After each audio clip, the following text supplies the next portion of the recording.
The government of the Republic of Zambia has in the recent past embarked on major reforms to review the technical education and vocational training TEVET in order to make it more responsive to the current training demand in the economy. A task force was appointed in August 1994 to review government policy on technical education and vocational training system. The task force was also mandated to make recommendations for changes that would be necessary for the training system to meet new and emerging challenges in the national economy and society in general. The task force submitted its recommendations in January 1995, and soon after, government issued a new policy on technical education, vocational and entrepreneurship training by enacting a law, TEVETA Act No. 13 of 1998. This led to the establishment of the Technical Education, Vocational and Entrepreneurship Training Authority, TEVETA. But what exactly necessitated the reforms? Dr. Patrick Nkanza is TEVETA Director General. Well, the reforms essentially began around the middle 1990s and were prompted by four main considerations. The first one of the four deals with demand responsiveness. This refers to the ability of the training system to provide the kinds of skills that modern industry was asking for. It was felt in many quarters that perhaps the training that was being provided was not completely in phase with the new skills requirements in both the formal and informal sectors. So the reforms were premised to try and improve the demand responsiveness of the training system. So that was one consideration. The second is in relation to quality. That is the need to provide training that meets quality standards that are required in the labor market. So quality issues in the provision of training were also was one of the four reasons. The third reason is equity. Equity refers to the ability of the training institution to provide for a variety of learners, both formal learners and informal learners, i.e. to provide a more flexible training system which is accessible to as many as those that require it. So those are issues of equity. It also refers to gender issues. As you perhaps would know, the TEVET system traditionally is dominated by male learners. So part of the initiative was to try and balance this out and encourage greater female participation in technical education and vocational training. The fourth initiative is in financing of the training system. As you know, traditionally financing of training has been done by public funds, but it was felt that there was need to look at the diversity of financing mechanisms to support the training system. So along those four broad lines was then the reforms of the TEVET sector. And we are working through the reforms, basically driven by the demands and wishes of government.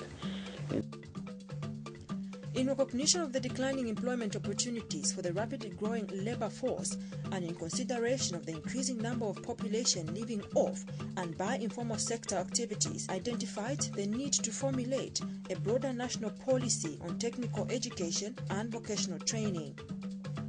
The aim of the policy is to improve the delivery of skills training and link it to the requirements of the economy. In an effort to achieve this, a number of strategies are being put in place. One such initiative is the strict regulation and monitoring of training providers. One has to look at, first of all, what the law says. And the Technical Education, Vocational and Entrepreneurship Training Act, number 13 of 1998, with the amendment of 2005, does provide that all institutions offering technical education and vocational training must be registered by TEVETA. So it's a legal requirement that providers of learning in this sector have to be registered by TEVETA. And the process of registration also requires, from our side, that one has to satisfy what we call the minimum training standards. So all institutions that are registered by TEVETA have to go through an assessment against a minimum training standards. And if one is assessed to have satisfied the minimum training standards, then they're registered to provide technical education and vocational training.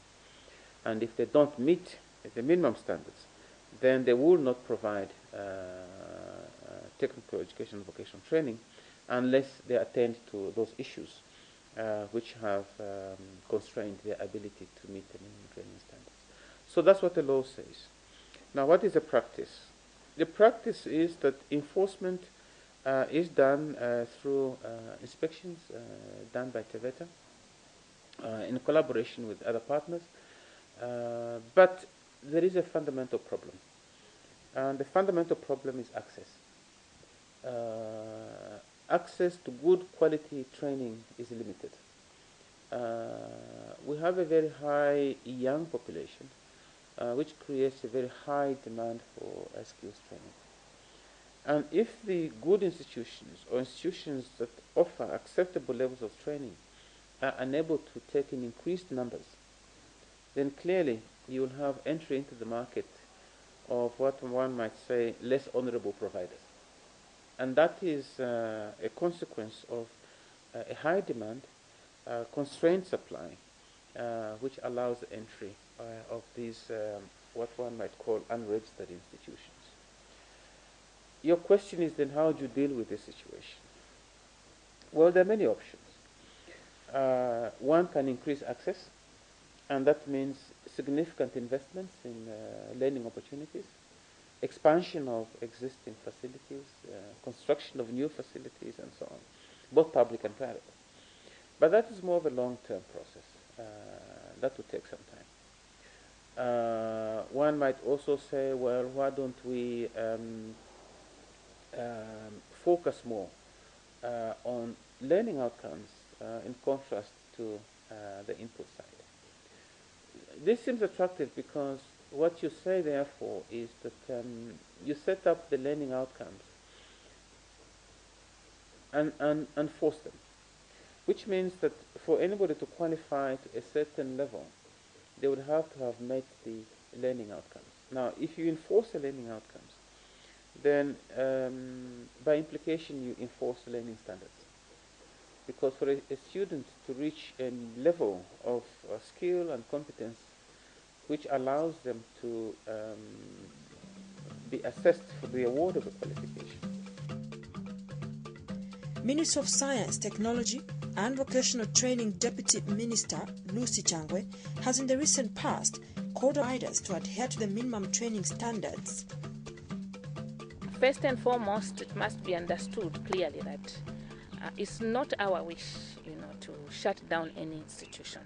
If anything, we are commending all these institutions, the private institutions, that have adhered to our public-private partnership, policy of this government. And as such, we recognize the contributions that these institutions have made in as far as training provision is concerned. But our concern is on the standards. It is one thing to provide access, but it's another thing to maintain the quality. It will not help us if we have the product coming out of these systems and able to fit in the labor market, in industry. Industry is accusing the service providers in terms of education that they are producing substandard or half-baked, if you like, human resource. We are also saying, no, it's not true. We are actually doing our best. It may be an issue of the curriculum and stuff like that. Now, on the point of the institutions, providing substandard learning environment, it's regrettable because these institutions, before they are registered, we have our regulatory authority, that goes in to inspect them and also to ensure that they meet the required criteria. But unfortunately, some of our service providers elude, our inspectors. And some of these institutions just mushroom almost every day, So we cannot sit idle and compromise the quality of the services being offered there.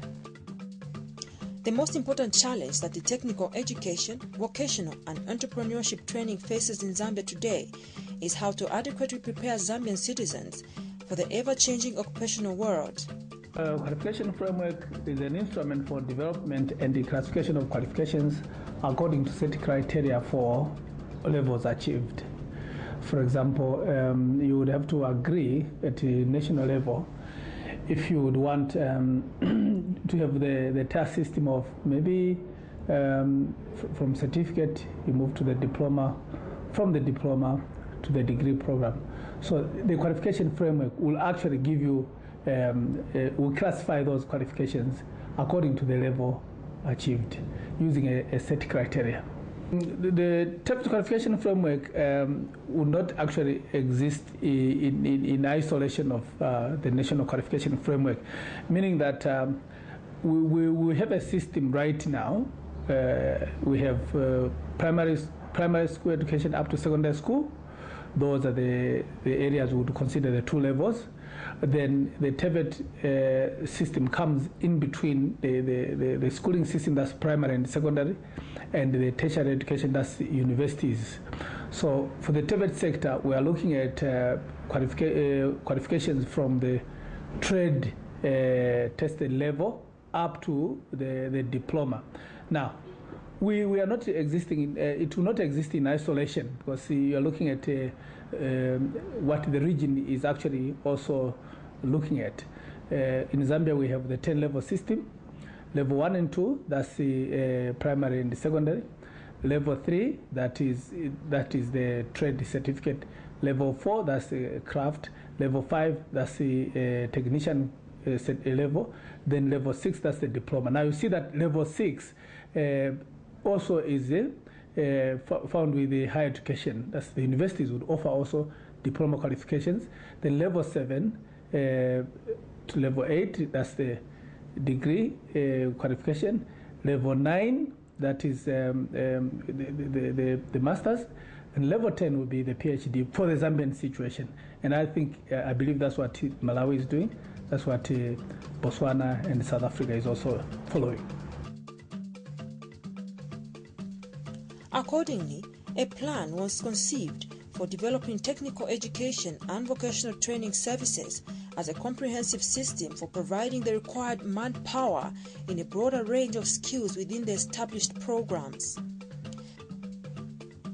These ranged from engineering to medical technology skills, whereas 20 years ago, technical education and vocational training addressed the needs of a thriving formal sector. The decline in the economy has changed the pattern of the labor market today.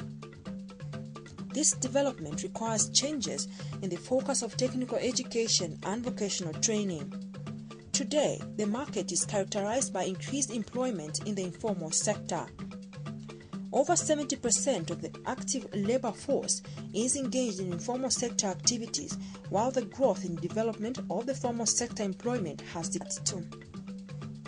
The new policy is broader in 3 aspects.